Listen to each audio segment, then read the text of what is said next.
إنا لله وإنا إليه راجعون.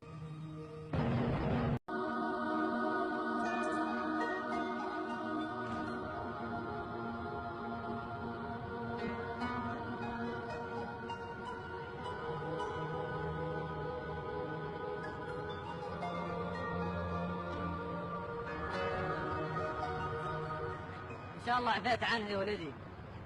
بكلم قاتل ابوي.